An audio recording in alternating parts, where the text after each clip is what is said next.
Dr. Sidney Marchasin is pleased to announce his new office, located at 39 Birch Street in beautiful Redwood City, California. Dr. Marchasin discusses with us his involvement in both medicine and in politics, as well as his experience speaking to the Republican National Party in his opposition of Obamacare. My name is Dr. Sidney Marchasin.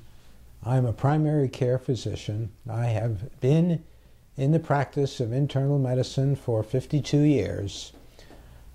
I graduated from the University of California some 51 years ago. Subsequently went to medical school at the University of California School of Medicine in San Francisco. Following my graduation from medical school, I did a year of internship at a Mount Zion hospital in San Francisco, and following that I had residency training at Stanford University, and I have been in practice now for a period of approximately 52 years. We are in a new office building now here in Redwood City on 39 Birch Street, and I have been practicing medicine, as I say, for a long period of time. I am now in my own office with my own staff, and we're doing beautifully here. Now, I would like to give you a little bit of background. I have been involved in the politics of healthcare for a number of years. I have written approximately 1,000 newspaper editorials on a variety of healthcare issues, and the editorials have appeared in a number of newspapers and medical journals. Editorials have been in the San Francisco Chronicle, in the Wall Street Journal, in the Los Angeles Times, in the Sacramento Bee, and in a variety of other editorial columns in several newspapers. Can you please tell us more about your background? By way of background, I have also served on the board of directors of Sequoia Hospital in Redwood City, and I have done that for a number of years in the past. I have also been very active in the politics of healthcare, and as I referred to, aside from multiple articles in numerous newspapers, I have been invited to Congress on a few occasions already to speak with the members of the Republican Party regarding the legislation passed by Obama. And the Republicans, and in my own personal opinion, this is not good medication. The Obamacare policy puts a very strict limit on the amount of money that can be spent on each patient. It has formulated a bureaucracy that will determine how much money can be paid for a patient who is hospitalized with a specific illness. In so doing, it has placed limits on the amount of care that we as a physician can provide to a patient, and there is basically a block on the amount of money that can be spent, and this can limit in difficult to treat patients some of the potential benefits of being in the hospital. And Obamacare, in my opinion, and in the opinion of a multitude of physicians, is a bad policy in the sense that it limits the amount of treatment that we can render to patients. Some patients who are hospitalized end up being sicker, require more care, and yet under Obamacare we have been told as doctors that if we exceed the amount of money that the government is setting as the appropriate amount for each illness, that we may be terminated and not be able to care for Medicare recipients. Dr. Marchasin, what is your intention with this video? I'm here today to discuss Obamacare, also referred to as the Patient Protection and Affordable Act Care. And a complete discussion of the provisions of this legislation would actually take a few hours. What I'm going to do is to address the key provisions of the legislation, the problems that they produce for doctors, hospitals, and patients. Obamacare creates 159 new bureaucracies, boards, commissions, agencies to govern health care. These agencies will tell physicians and hospital personnel what are the best practices in health care, what works, what doesn't, what is cost effective, what is quality care, what is not, and doctors will be told how their medical practices should be structured, what is appropriate for the care of a patient with a specific illness, and it will put limits on the amount of money that should be decided on by the practicing physician. How does Obamacare affect patient care and the quality of care a patient receives? When hospitals are faced with reduced revenue because of diminishing government payments, they cut the amount of staff in a hospital. There may be a reduction in available technical changes. The changes can clearly, in the long run, have an impact on patient care, which in turn can lead to poorer incomes. Now, few today would argue against an effort to control soaring medical costs, but cost is not the only issue. Access to care and the quality of care are equally and perhaps even more important. Now, under Obamacare, the superb health care system built up by years of public investment is going to begin to erode.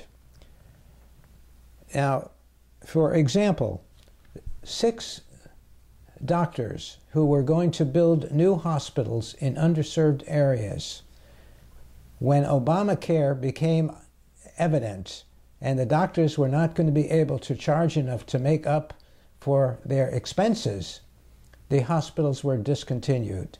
Now, this is an underserved area where hospitals were needed. Now, another problem that is occurring is that there are individuals working on new technical advances. But again, the new technical advances in certain things like MRI machines would cost additional money.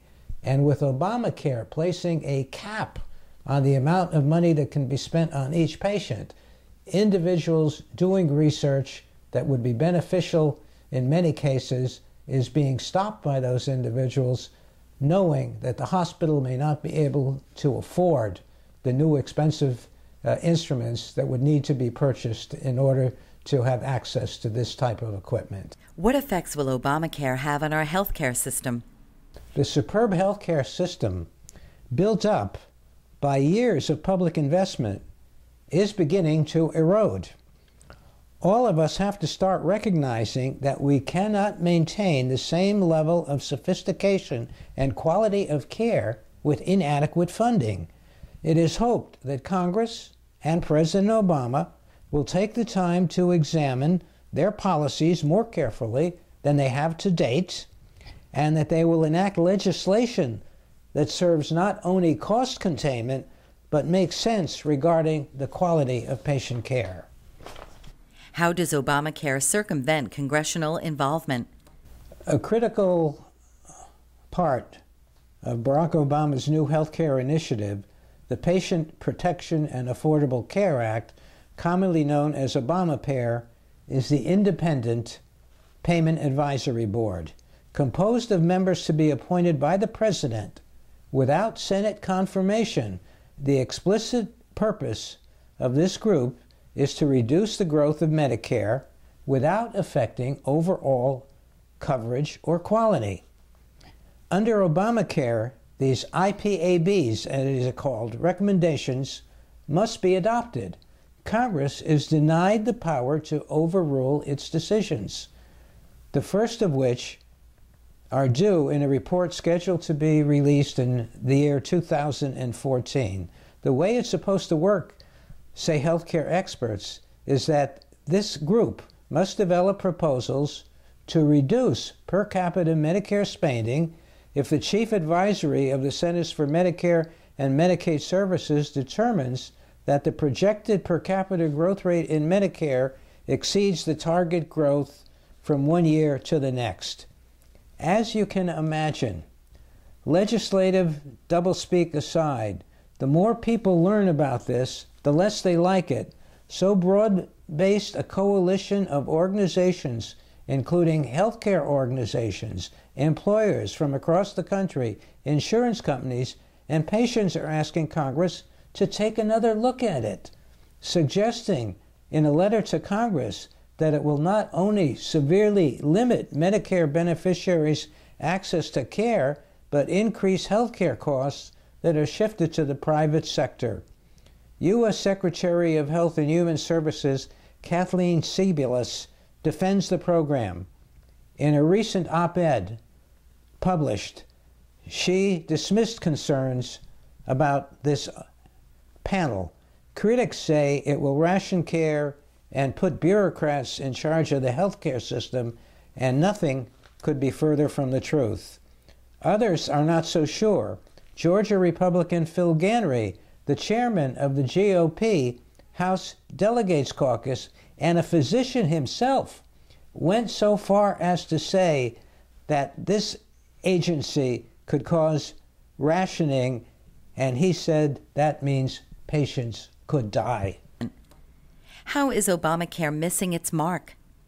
The goal of this legislation, according to the president, was to provide universal health insurance and high-quality medical care to all people. In my opinion, and in the opinion of the majority of physician colleagues, Obamacare is a poor piece of legislation. It is not, as it is labeled, a Patient Protection and an Affordable Care Act. Obamacare authorizes an expansion of government authority over doctors, hospitals, and patients. Under Obamacare, a government bureaucracy dictates to doctors how much money can be spent in caring for hospitalized patients with a specific illness. This will exert pressure on physicians to consider the financial survival of the hospital in deciding what can be done for a patient, instead of using his medical judgment to deliver what he considers to be appropriate care. This amounts basically to a government takeover of the healthcare industry, and it expands government authority over doctors, and that is not in the best interest of the patient. Tell us about the Patient Protection Act and how it fails. Congress passed and President Obama signed into law the Patient Protection and Affordable Care Act.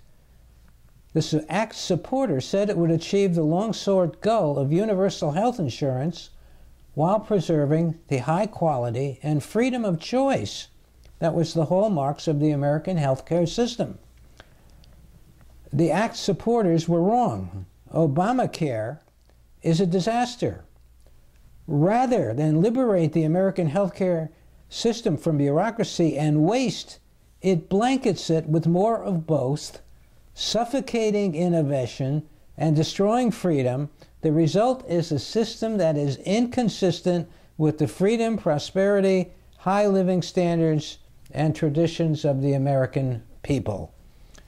So this action, to me, the piece of legislation should be repealed. It is not in the best interest of patients, doctors caring for patients, nor is it in the best interest of the country. It is, as it appears now, a step down in the quality of care available to people, and it will take away from the treating physician the right to do what he thinks is appropriate and in the best interest of patients.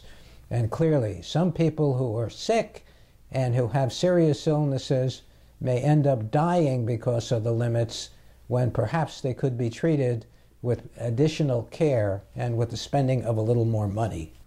How do the problems of the present mirror those of the past? Many of the problems that are in existence today were actually existing in the past. And I wrote that about this about 10 years ago, and I would like to just read for you a couple of the articles that I had published.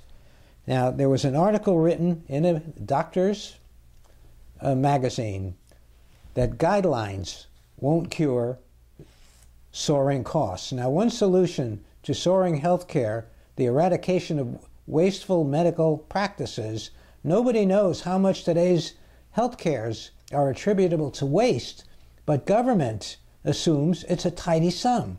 Develop standards of care. This is an article back in 1990.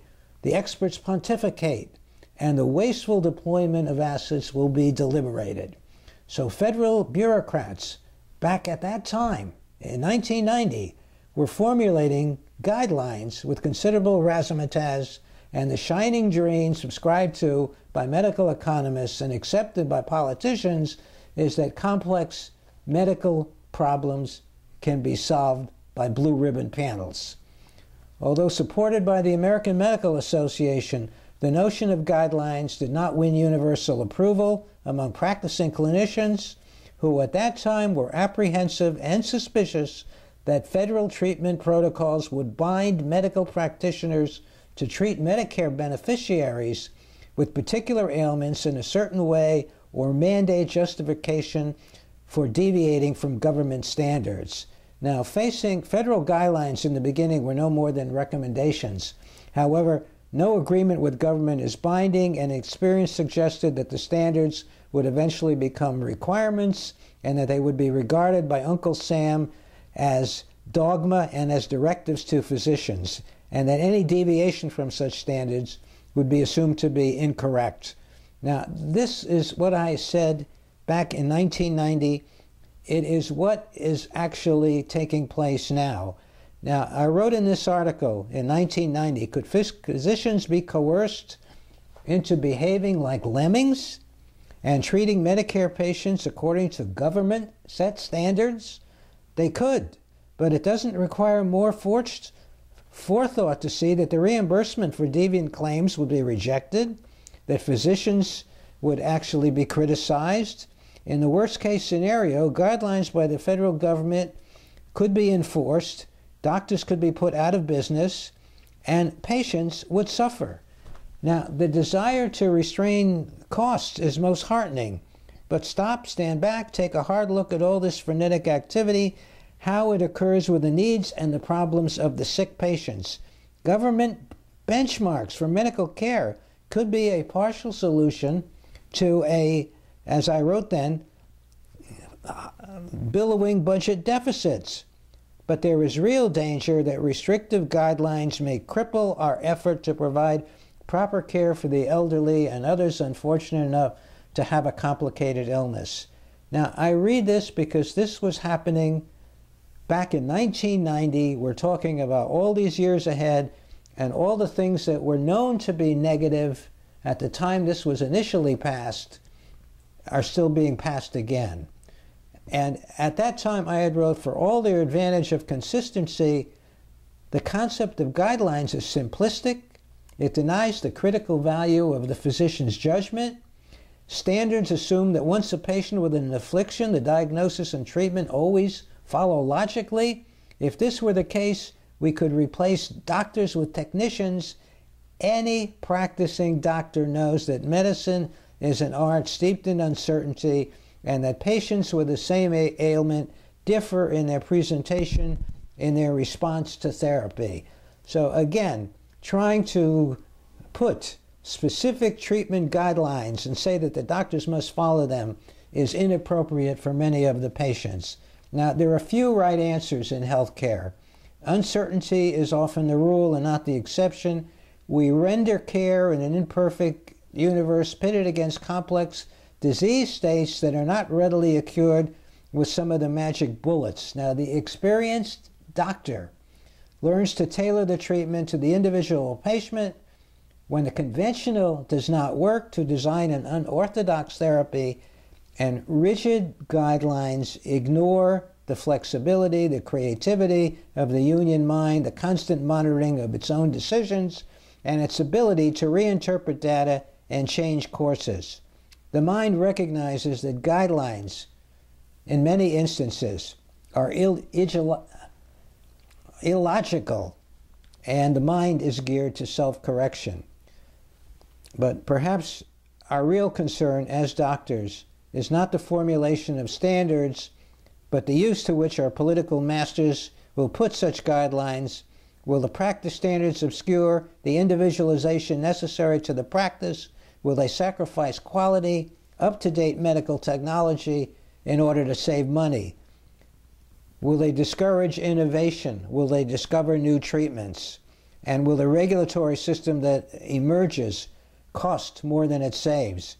Guidelines will mean more bureaucrats, more paperwork, further eroding of clinical freedom and attractiveness of medicine as a career. Is the creation of guidelines necessary? Probably not. Do we have a choice? Not at the present time, unless Obamacare is appealed, which in my mind would be the best thing that could happen. The drive to cut health care costs is going to foster development of guidelines, whether people like it or not, unless we can do something to get rid of this legislation. And I think the majority of physicians I have talked to would like to see Obamacare appealed. Now, I want to read a second article, also written in 1990, and this was in a newspaper, the San Mateo Times. And it is entitled Proposals to Reduce the High Cost of Medical Care. While supported by the American Medical Association, the notion of standards has not won universal approval among practicing doctors. Federal guidelines in the beginning are recommendations. Evidence and experience suggests that standards become requirements. They'll be regarded by Uncle Sam as dogma and as directive to physicians, and deviation from such standards are taken as being incorrect. While government benchmarks can be a partial solutioning to a federal deficit, but there is real danger that guidelines may cripple our efforts to provide proper care for the elderly and others who have a complicated illness. Different patients with the same ailment differ in both their symptoms and their response to therapy. We render care in an imperfect universe, pitted against complex disease states that are not readily cured with the therapy we deliver. Many frail, elderly patients have multiple medical problems and cannot be treated by a standard established guidelines. The experienced clinician learns to tailor his treatment to the individual. And when the orthodox does not work, to use his knowledge of the body to design unorthodox therapy that may work.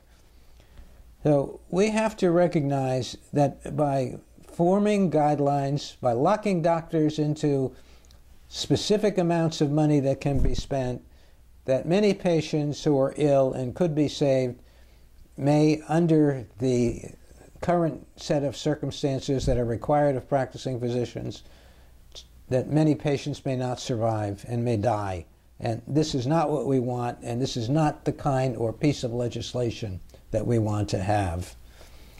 And basically, we can ask, are the regulatory, and I asked this 10 years ago, will the regulatory system that emerges cost more than it saves, and federal guidelines mean more bureaucracy, more paperwork, more committees, powerful chairmen, further erosion of clinical freedom and the attractiveness of medicine as a career?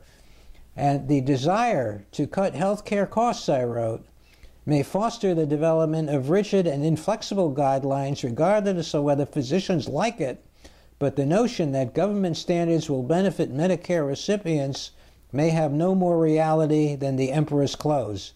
And this writer can't help wonder how many lawmakers would accept such guidelines for the treatment of themselves and their family in the name of saving the government a dollar or two.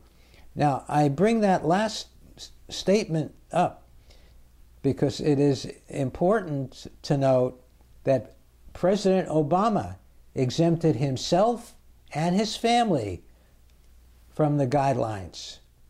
And the members of Congress who passed the legislation also exempted themselves from the provisions of Obamacare.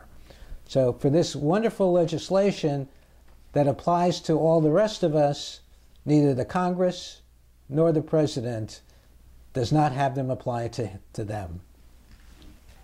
And that is not appropriate.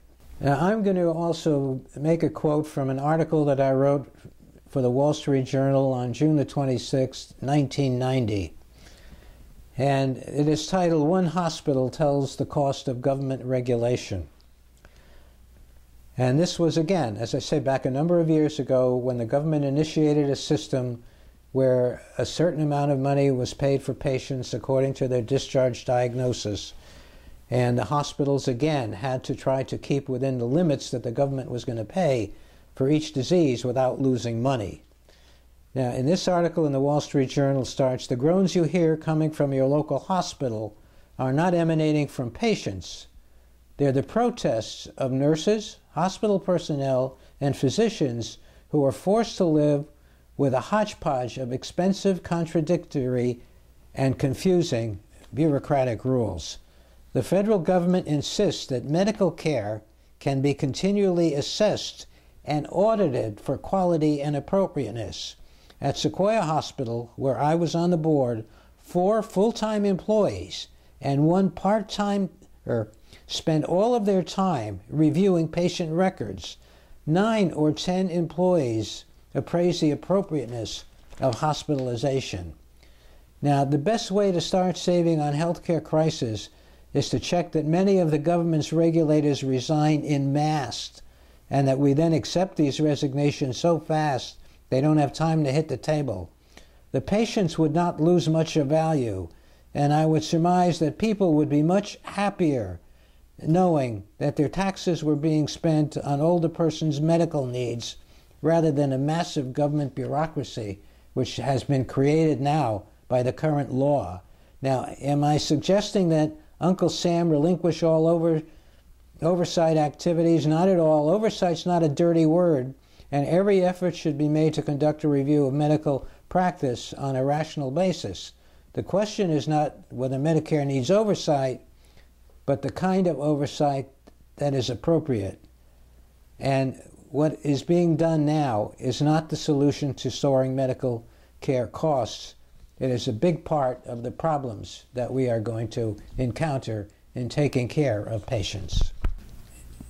And ladies and gentlemen, I want to read one more article that I wrote a number of years ago.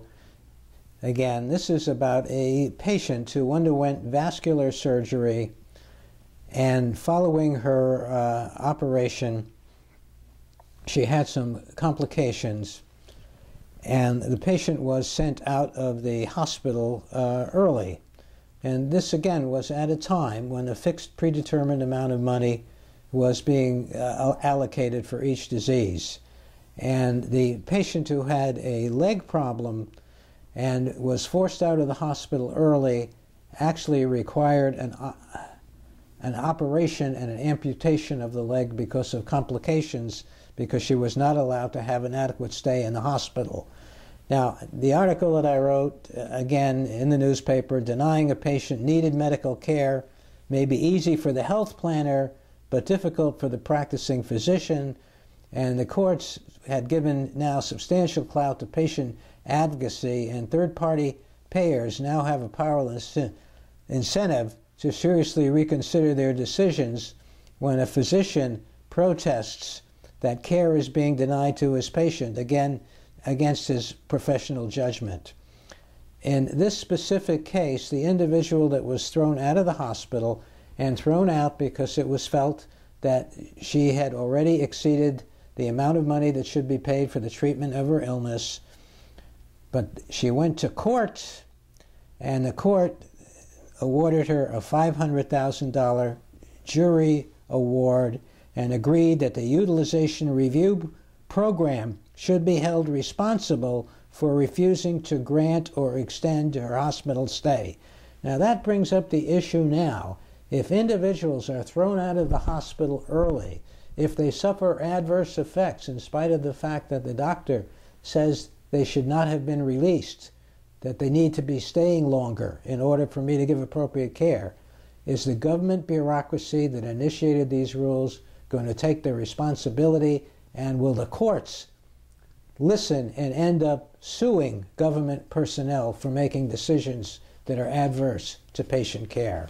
And the reality, I think, is simply that every doctor will tell you they would like to make the decisions. They don't want specific standards set that will lower the overall quality of care. And this was an example of an individual losing a limb. And in throwing people out early, some patients may be sicker, may have severe adverse consequences, or die. And the Obama policy, as it is set up, does not make any sense. Period. What are some of the specific problems with Obamacare? Under Obamacare, Congress is denied the power to overrule the independent board's decisions about the money that should be spent for each illness. And legislative doublespeak, the more people learn about this process, the less they like it. A broad-based coalition of organizations, including healthcare organizations, employers, healthcare consumers, and patients, are asking Congress to take another look at Obamacare, suggesting in the letters to Congress that it will not only severely limit Medicare beneficiaries' access to care, but also increase healthcare costs that are shifted into the private sector. It does not make sense that this legislation continues to exist. Many doctors have asked for its appeal. The president says it does not apply to him. The Congress said it does not apply to them. And in reality, this piece of legislation should be canceled and should not apply to anybody. Who will suffer most under Obamacare? The American people currently enjoy technologically advanced and the highest quality of medical care anywhere in the world. And many Americans are alive today, not only because of the high-quality health care. This is a central component of the traditional high standard of living in America. But Obamacare is going to sharply reduce the quality of care, particularly for the most vulnerable, such as premature babies, the elderly, those suffering from cancer or heart disease. The authors of these acts, the legislation, promised health care for all, but the new system will institute a rationing system that will deny health care to the sickest of patients. Who composed the Independent Payment Advisory Board? The committee is composed of members to be appointed by the President without Senate confirmation. Their explicit purpose is to reduce the rate of growth in Medicare without affecting coverage.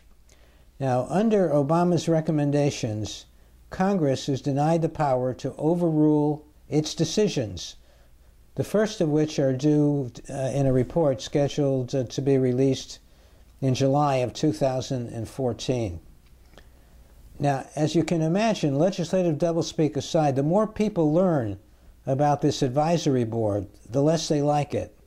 A broad-based coalition of organizations, including healthcare organizations, employers from all across the country, healthcare consumers, and patients, are asking Congress to take another look at it, suggesting in a letter to Congress that will not only severely limit Medicare patients' access to care, but it will increase healthcare costs that are shifted into the private sector. We can go that Phil Gregory, a Georgia Republican, chairman of the GOP House Doctors Caucus and a physician, went so far as to say that this independent provider group could lead to rationing, and he said, and he meant, that patients could die. Oh, I think we are going back to the same statement. This is a bad piece of legislation, and it should be overturned. What are the negative aspects of Obamacare? Under Obamacare, everybody is entitled to obtain insurance. Even people who are chronically ill or who have serious diseases can now no longer be refused coverage by insurance companies.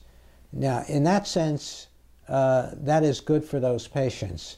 The negative aspects are that the insurance companies are losing money on patients that they are required by this law to insure.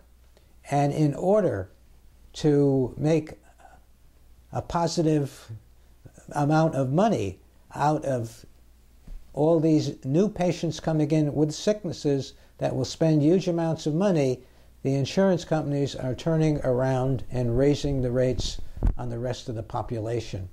So normal individuals who are buying health insurance who have no problems are starting to see much higher payment for their own insurance as a result of this passage. Now, again, the idea that somebody should be covered is wonderful, but the fact that the expenses are being transmitted to the rest of the population.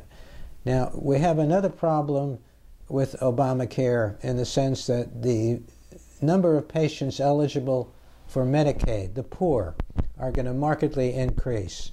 Now, Medicaid is paid for by a combination in each state of money obtained from federal and state income taxes.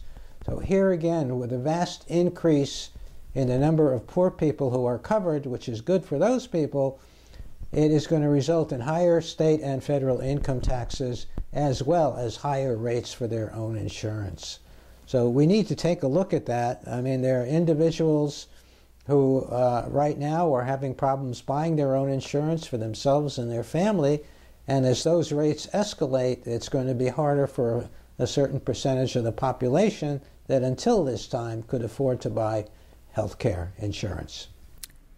How does this legislation affect those who already have health insurance? Now, basically, private insurance companies are no longer able to deny people coverage for pre-existing conditions or deny the renewal of a policy. They also won't be able to charge people with pre-existing conditions a higher premium. In addition, under the bill, no one can be charged a premium higher than the one designated for their age and location. That sounds really good until you realize that in order to remain solvent, health insurance companies will just raise the rates for everyone across the board. Now, hospitals are going to also need government permission to expand the number of beds, operating rooms, procedure rooms that they have beyond the number accounted for on the day the bill went into effect. If they do meet the numeric criteria for expansion, the decision will require public commentary. If they are denied, there is no administrative or judicial review. The government will therefore be able to limit the availability of health care in a given region. And that, again, is not something that we really want. To what extent could Obamacare raise costs of health insurance? A recent employer survey found that more than half of all American companies are likely to dump their workers into government-run exchanges. In other words, it will be more expensive for an individual to buy health insurance than to put the individuals working for them into a government plan. If half of the 180 million workers who enjoy employer-provided health care wind up in these government exchanges, the annual cost of Obamacare would increase by $400 billion by 2021. If the other half eventually follows suit and all American employees wind up in these government exchanges, which isn't a goal of Obamacare, then the annual cost of the exchanges would increase by more than $800 billion. Like Medicare in 1985, this would more than be 9 times the original cost estimates of $93 billion each year. And it's not cynical to think that employers will choose to improve their company's bottom lines, and they are going to allow their employees to take advantage of these government healthcare subsidies. The people who now provide insurance will be able to save that money, and individuals will be transferred into the government policy. So this is going to be another issue which could lead to excessive costs in the long run. And there are other issues, but I think at this point in time that we've covered the majority of things that I want to talk about, and it is my hope and sincere hope that Obamacare is overturned and that we do away with what is not a good policy for the sick individual. Thank you. This is Dr. Marchasin saying goodbye.